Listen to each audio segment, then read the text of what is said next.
Il est 13h en temps universel et partout en Côte d'Ivoire. Bonjour et bienvenue sur RTI. Le Premier ministre a achevé mercredi une visite de travail de 72 heures dans le nord de la Côte d'Ivoire pour inaugurer ou lancer la réalisation d'infrastructures d'envergure. À Sinématiali, par exemple, Patrick Hachi a lancé le bitumage de plusieurs kilomètres de voirie urbaine et la construction du lycée d'excellence des jeunes filles. Le projet d'adressage des rues du district d'Abidjan entre bientôt dans sa phase active. Le ministère de la Construction, du Logement et de l'Urbanisme a rencontré cette semaine les autorités de la commune de Koumassi pour s'accorder déjà sur la dénomination prochaine des voies. On verra cela avec Lanciné Bakayoko. La Journée internationale de la jeunesse, adoptée par l'Assemblée générale des Nations unies en 1999, est commémorée chaque année le 12 août afin d'attirer l'attention de la communauté internationale sur les problèmes de la jeunesse et célébrer le potentiel des jeunes en tant que partenaires dans la société. Je vous le disais en titre, depuis quelques jours, Patrick Hachi était en mission de travail dans le nord de la Côte d'Ivoire. À l'étape de Sinématiali, dans la région du Poro, le Premier ministre a lancé l'aménagement et le bitumage de 13 km de voirie urbaine et la construction du lycée d'excellence des jeunes filles. Léon Brokwame était présent pour RTI. Son reportage. Ici va ouvrir ses portes dès la rentrée scolaire 2023-2024, le lycée de jeunes filles de Sinématiali, un établissement d'excellence avec internat capable d'accueillir 1800 élèves. Aux côtés du Premier ministre Patrick Hachi, pour en poser la première pierre, la ministre de l'Éducation nationale. Maria Toukouné annonce au total 14 nouveaux lycées d'excellence pour jeunes filles, soit un plan de proximité pour lever les obstacles au maintien des filles à l'école, notamment les grossesses en cours de scolarité. L'année scolaire 2020-2021 a enregistré 5600 cas de grossesse, dont 241 dans la région du Poro. 24 cas de grossesse ont été enregistrés dans le département de Sinématiali. Vous comprenez l'importance de la politique de construction des lycées de jeunes filles. Cette politique, comme celle des collèges de proximité, participe des actions du gouvernement en matière de quadrillage. Cet autre coup de perle du Premier ministre Patrick Hachi lance la deuxième phase de bitumage de la voirie de Sinématiali. 13 km offerts par le président Alassane Ouattara pour porter à 20 km le linéaire de bitume communal. Le ministre Amédée Kouakou insiste sur la qualité des travaux pour booster le bien-être et l'économie de la ville. En marge de ces travaux, il est à noter les efforts importants faits par l'État de Côte d'Ivoire à travers des projets majeurs dans la zone comme le renforcement de la route Korogo-Fer-Kessedougou longue de 53 km. La réalisation de la traversée de la ville de Sinématiali en 2x2 voies sur 3 km. Le reprofilage de 2294 km de pistes rurales pour un montant de 10,3 milliards de francs CFA dans la région du Poro, dont 204 km, soit un montant de 567 millions pour le seul département de Sinématiali. La phase 2 de l'amélioration de la voirie de Sinématiali va coûter 10 milliards 900 millions de nos francs à l'État et allonge la liste des réalisations du président Alassane Ouattara, raison de la reconnaissance de Sinématiali. Je voudrais vous remercier très sincèrement, au nom de toutes les populations de Sinématiali, pour cette marque d'attention et pour le grand intérêt que vous portez à notre département. Pour le compte du chef de l'État, le Premier ministre révèle à travers ses chantiers l'engagement du président Alassane Ouattara à transformer Sinématiali. Les filles ont à peine 9-10 ans que déjà elles ont l'entrée en 6e. Et les parents ne savent pas s'il faut être content ou s'il faut être inquiet, parce que les enfants vont aller loin de vous. Lorsque vous avez la possibilité d'avoir les enfants à côté de vous, vous avez la certitude que ces filles vont finir l'école et vont aller loin. Il y avait déjà 7, certains trouvaient que c'était trop, mais le président, pour l'énorme tâche et travail que Fidel Abba a trouvé que 13 km était le minimum qu'il fallait mettre en plus. Ces travaux, selon donc Patrick Achi, une façon pour le chef de l'État de rendre à Sidé Matiali ce que la localité ne cesse de donner à la Côte d'Ivoire. Fin de mission donc du Premier ministre dans le Grand Nord de la Côte d'Ivoire. Patrick Achi y était depuis lundi. Les rues du district d'Abidjan sont en voie d'être identifiées clairement par des noms précis. Et c'est le projet d'adressage qui entre ainsi dans sa phase active. Et l'une des premières communes concernées, c'est Koumassi, au sud de la métropole. Hier, notre reporter Lanciné Bakayoko a assisté à une séance de travail entre le ministère de la Construction et les autorités communales pour s'accorder ensemble sur les futurs noms des différentes rues. Sans compte rendu. Ce projet d'adressage du district d'Abidjan consiste à mettre en place un référentiel unique autonome qui va permettre de matérialiser les numéros d'adresse, procéder à la dénomination officielle des voies avec des noms de personnalités ou de concepts qui ont marqué l'histoire de la Côte d'Ivoire et des localités.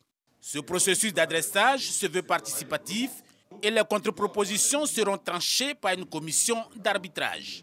Première étape, la commune de Koumassi. On n'aura plus des indications passe à gauche, passe à droite. Si tu vois une boutique, on va parler en termes de numérotation. Et ça, c'est une évolution considérable donc, dans le processus de développement de nos différentes communes. L'adressage des rues devrait contribuer également à la modernisation de la gestion des services urbains comme les sapeurs-pompiers, à l'amélioration des services publics aux usagers comme la sécurité et aussi à la planification du développement local des territoires. Nous sommes à 40% des unités d'occupation enquêtées sur l'ensemble du territoire d'Abidjan. Il faut dire que les enquêtes sur les unités d'occupation devraient s'achever d'ici le juin 2023.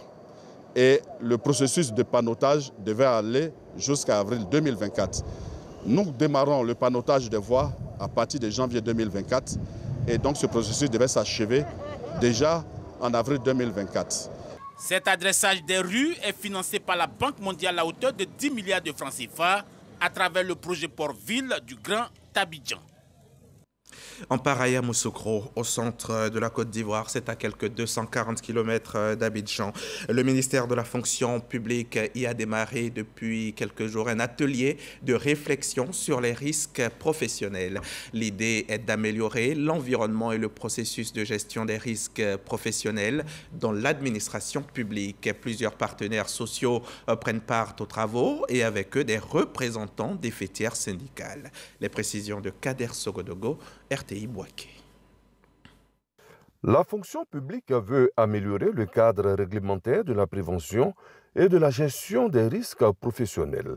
Un atelier se tient dans ce sens à Yamoussoukro. Liste nominative des maladies dites professionnelles, décret d'application clarifiant les modalités de remboursement, réduction des arrêts de solde des fonctionnaires malades, révalorisation des indemnités allouées aux victimes des risques professionnels. L'atelier veut faire bouger les lignes. Le ministère de la fonction publique s'est résolument engagé à réussir la modernisation de nos services et à accélérer l'innovation de ces prestations. Dans un environnement de travail davantage exigeant, basé sur la culture du résultat, les fonctionnaires et agents de l'État sont de plus en plus sujets à des risques professionnels divers. La prise en compte de tous ces risques et surtout leur prévention permettra de rassurer les fonctionnaires et sera une source de motivation supplémentaire. Un thème qui colle bien avec la vision et la dynamique positive à l'endroit des fonctionnaires. 615 cas de maladies professionnelles ont été, dans ce cadre, enregistrés entre 2017 et 2021. Sur la même période, ce sont 257 cas d'accidents de travail que mes services compétents ont relevés. Il apparaît nettement que demeurent d'importantes faiblesses qu'il convient de traiter pour améliorer la prise en charge des risques professionnels.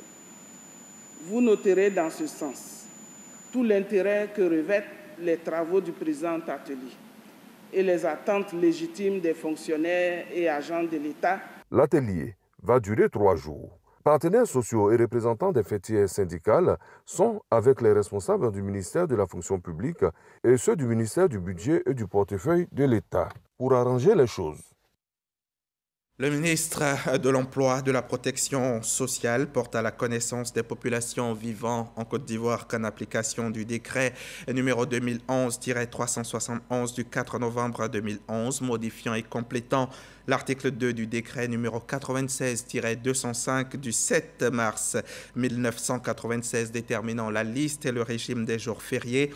Le lundi 15 août 2022, jour de la fête de l'Assomption, est déclaré jour férié et chômé sur toute l'étendue du territoire national. Pour les signataires de la Convention collective interprofessionnelle du 20 juillet 1977 et conformément aux dispositions de l'article 64 de la dite Convention, le jour de la fête de l'Assomption est déclaré jour férié, chômé et payé. C'est signé des mains de Maître Adama Camara.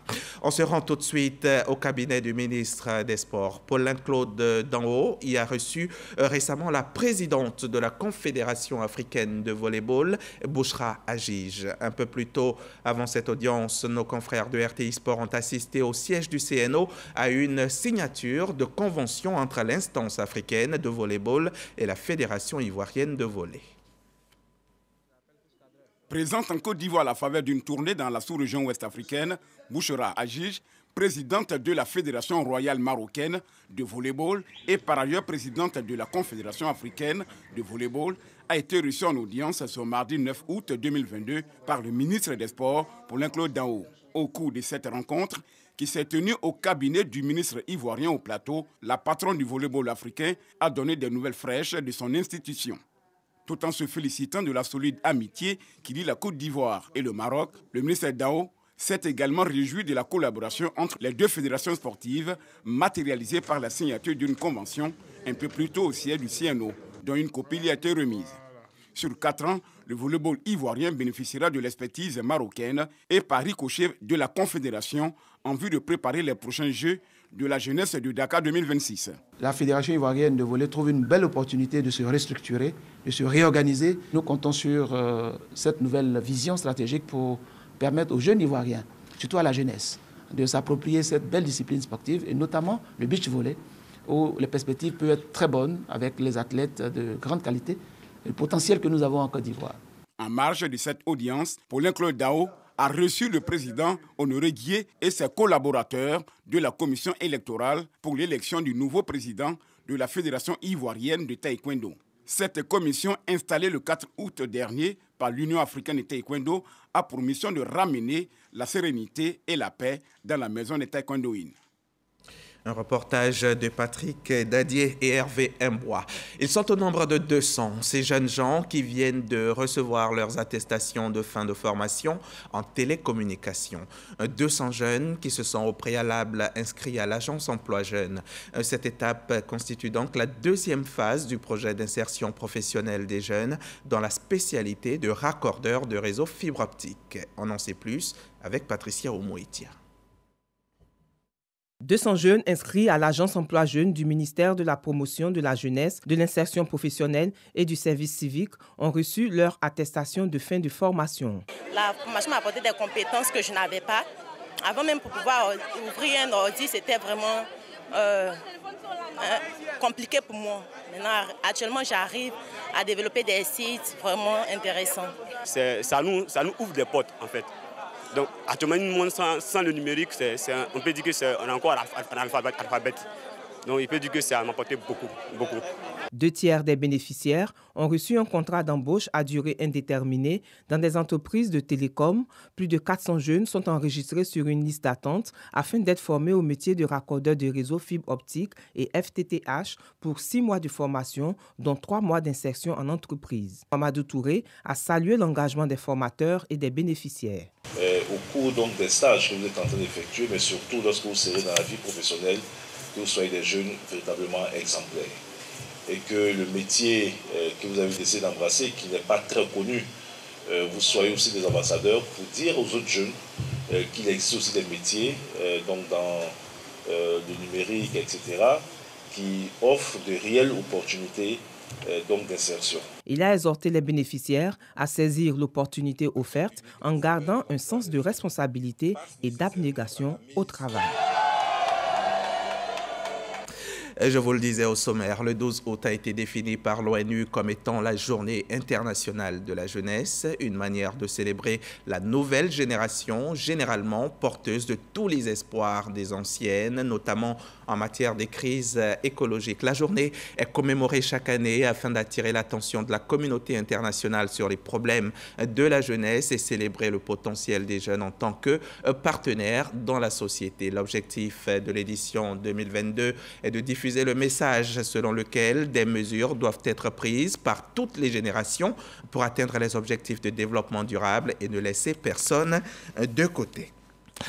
À l'occasion de la commémoration de cette journée de la jeunesse, le Conseil national des jeunes de Côte d'Ivoire a organisé à Bouaké une conférence sur les offres d'emploi. Une conférence doublée d'un renforcement de capacités sur les techniques de rédaction de lettres de motivation et de recherche d'emploi. On en sait plus avec Soro Corona de la station régionale RTI Bouaké.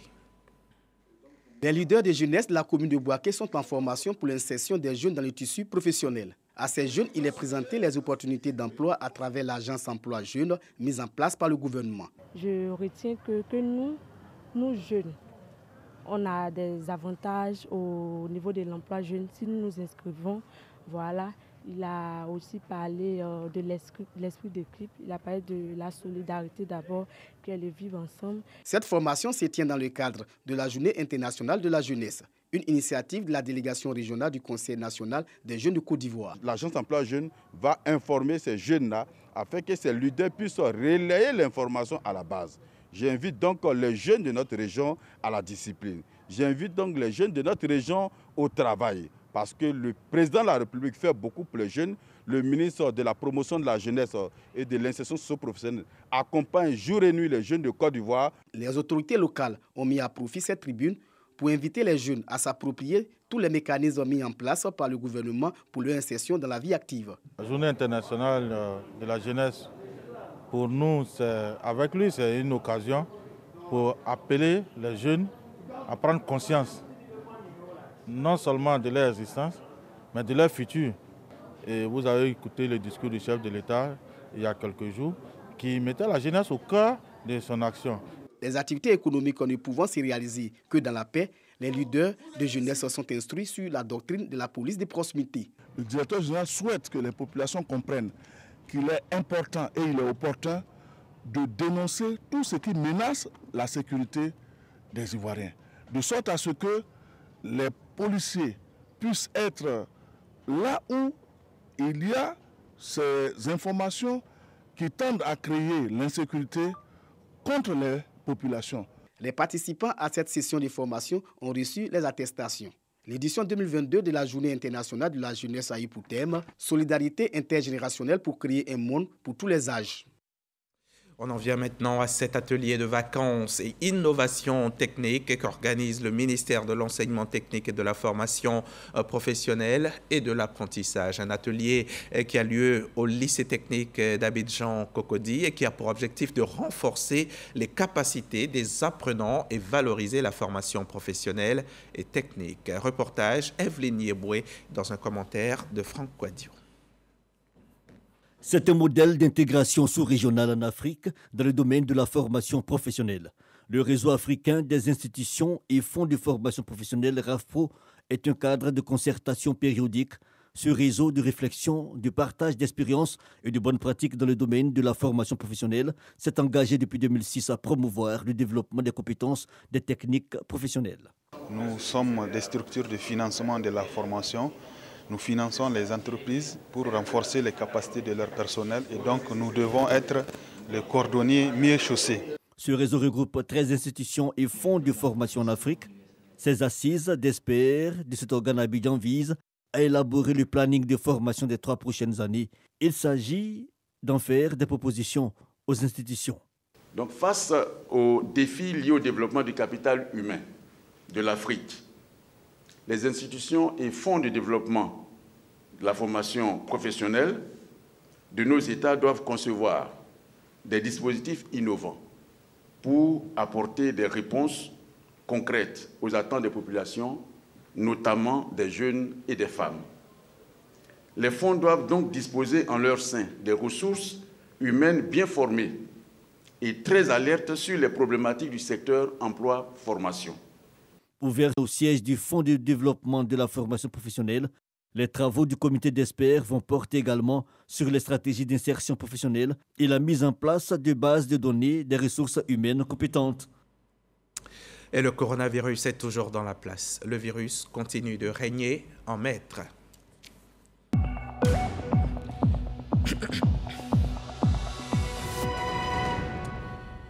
Hier, jeudi, 87 nouveaux cas de Covid ont été enregistrés par les autorités sanitaires, 87 cas supplémentaires et 2 décès malheureusement.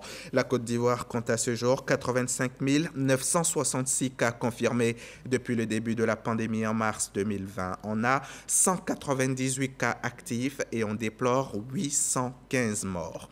On finira certainement par vaincre ce virus un jour, mais en attendant, il faut mettre tout en œuvre pour l'éviter en se protégeant. Pour ça, respectons les mesures barrières et faisons-nous vacciner. C'est une action citoyenne et elle est très appréciée par le Centre national de transfusion sanguine. Les personnels de 3 entreprises privées ont donné leur sang à la veille de la célébration de l'indépendance de la Côte d'Ivoire et 200 poches de sang ont été collectées lors de cette séance. Walter Amadou Ouattara, reportage. Au-delà de la partie festive, de la célébration de la Côte d'Ivoire indépendante, des entreprises privées mettent à profit cette occasion pour poser des actions citoyennes. D'où le sens de cette séance de collecte de produits sanguins. Dans le cadre de cette activité de nos responsabilités sociétales, nous avons prévu la collecte de sang, le ramassage des ordures, l'entretien donc dans nos communautés, dans nos rues ici. Et c'est une première étape pour nous et elle était vraiment importante. Employés des entreprises adhérentes à cette initiative et populations riveraines sont mobilisés pour sauver des vies. Celles qui hésitent à donner de leur sang, on les encourage. On leur dit que ce n'est pas mauvais parce que le plus souvent, les femmes ont peur. Quand elles voient le sang, elles disent « tout ce sang, on va prendre. Qu'est-ce que moi je vais devenir ?» On les encourage que ça ne tue pas. Moi, il y a très longtemps que je donne de mon sang. 1% de la population ivoirienne doit donner son sang afin que le pays soit autosuffisant en produits sanguins, a fait savoir la représentante du directeur général du Centre national de transfusion sanguine. Pouvoir avoir accès à ces poches. Avec l'aide du gouvernement, a vraiment diminué. Les formations sanitaires, c'est à 3 000 francs. Voilà. Donc vraiment, il faut vraiment beaucoup de poches de sang. Et on nous demande au moins 200 000 poches par an. Mais on n'arrive pas vraiment à avoir ces chiffres-là. On est autour de 100 000, 160 000 poches par an. Aujourd'hui, nous tenons à dire merci vraiment à cette entreprise-là qui a vraiment mobilisé pour qu'on ait cette quantité de poches. Sur un objectif de 200 poches de sang, 155 ont pu être collectées. L'entreprise initiatrice compte rééditer cette activité. Et 7 août 1960, 7 août 2022, cela fait bien 62 ans que la Côte d'Ivoire est indépendante.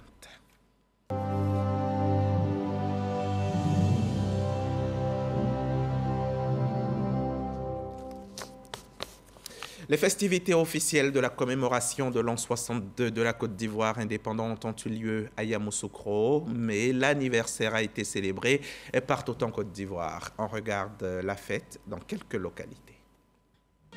À l'instar des autres localités du pays, la sous-préfecture de Danoa a commémoré le 62e anniversaire de l'indépendance de la Côte d'Ivoire. Le sous-préfet Philippe Adopo a invité ses administrés à soutenir les actions de développement engagées par le gouvernement dans la localité. Le sous-préfet qui avait à ses côtés Ludovic Sansan, cadre de la localité, a procédé à la remise de kits scolaires aux meilleurs élèves de la localité. Les populations ont eu droit à un défilé civilo-militaire. Cette célébration a été marquée également par un tournoi de football et un concerto de l'indépendance. Nouvelle-Oussrou, village de la sous-préfecture de Lopou, a accueilli les festivités marquant l'an 62 de l'anniversaire de l'indépendance de la Côte d'Ivoire. Passage en revue des troupes et montée des couleurs. Le sous-préfet de Lopou, Dagui Mabéa, a appelé dans son adresse les leaders et cadres des 14 villages présents à jouer pleinement leur part de rôle dans la réconciliation de la sous-préfecture. Le défilé de l'ensemble des forces vives de la sous-préfecture de Lopou a été l'un des moments forts de cette célébration. C'est le village de Mborla-Dioulasso qui a accueilli la première édition de la célébration tournante de la fête nationale dans la sous-préfecture de Sokola-Sobara. Pour donner un cachet particulier à cette fête célébrée pour la première fois dans le village, la mutuelle de développement dirigée par Grand Bouté Soualio a initié plusieurs activités socio-culturelles et sportives. Dans son adresse, le sous-préfet Kwadio Oua Kwadio Mark a invité les populations à l'union pour le développement de la localité. Revue des troupes, montée au drapeau, défilé de toutes les couches sociales et la prestation de plusieurs danses traditionnelles ont marqué cette célébration. Les populations du Lodibois sont si nombreuses sur le boulevard Alassane Ouattara du département de Divo pour célébrer le 62e anniversaire de l'accession de la Côte d'Ivoire à l'indépendance. Le préfet des régions Kwaku Assoman a salué les performances socio-économiques enregistrées par les administrations et entreprises locales ainsi que les acquis en matière de promotion d'emplois jeunes dans la région du Lodibois. L'an 62 a été reçu à 0 heure par un concert et des feux d'artifice organisés par la mairie. La cohésion sociale au cœur de la célébration de la fête nationale à Teini, département de la région du Bonkani. Dans son adresse, le préfet Ignace Koudou-Niayoro a exhorté les populations à davantage cultiver la paix et le vivre ensemble. Pour que cela soit une réalité, le représentant du président de la République dans cette localité appelle ses administrés à collaborer avec les forces de sécurité. Ignace Koudou-Niayoro invite les populations à s'en détourner pour s'orienter vers d'autres sources de revenus. La célébration du 62e anniversaire de notre pays à Odiné a été marquée par plusieurs événements. D'abord la veille, plusieurs activités sportives ont réuni agents des forces de l'ordre et populations sur une même place. Dans son adresse, le préfet de la région du Kabadougou, Fanny Kwame René, s'est réjoui d'abord du retour de la paix dans sa localité pour un Kabadougou prospère où il fait bon vivre. La fin de la commémoration de ce 7 août a été marquée à Odiné par le défilé militaire des Dozo et de la société civile. À l'instar des autres localités, Goulia a célébré le 62e anniversaire de la Côte d'Ivoire sur fond de sensibilisation. Le sous-préfet Diomandé Aimé a appelé toutes les filles et fils de la sous-préfecture à se donner la main dans l'entente et de la cohésion pour construire Goulia. À Goulia, défilés militaires et civils, l'adresse du sous-préfet, ont animé cette célébration avec la forte mobilisation des populations et cadres. Dans la sous-préfecture de Bodokourou, la célébration de la fête de l'indépendance est tournante dans les villages. Une idée du sous-préfet Paulin Bailly. C'est Kongoti Aounyanou qui a abrité les festivités de l'édition 2022. Le sous-préfet a au nom des populations remercié le président de la République, Alassane Ouattara, pour toutes les infrastructures réalisées pour le développement de Bodokourou. Un défilé militaire et civil a mis un terme à la célébration de la fête de l'indépendance. Salut aux couleurs et défilé civilo-militaire à Ananda, région de l'Ifou. Une occasion pour le sous-préfet d'instruire ses administrés sur le développement impulsé à la Côte d'Ivoire et à leur localité par le président Alassane Ouattara. Isabelle Léa Yao exhorte à emboîter le pas au chef de l'État. Objectif, développement et épanouissement populaire à Ananda et en Côte d'Ivoire. Et pendant que les honnêtes gens étaient occupés à célébrer l'indépendance, eux pensaient à les dépouiller, à dérober des motos. Ils en ont fait leur champ d'expertise. Ces 11 braqueurs armés qui ne sont âgés que de 16 à 21 ans sévissaient depuis un moment déjà dans la région du Poro, mais la brigade anticriminalité a fini par leur mettre le grappin dessus. La correspondance d'Ami Sissoko à suivre prochainement.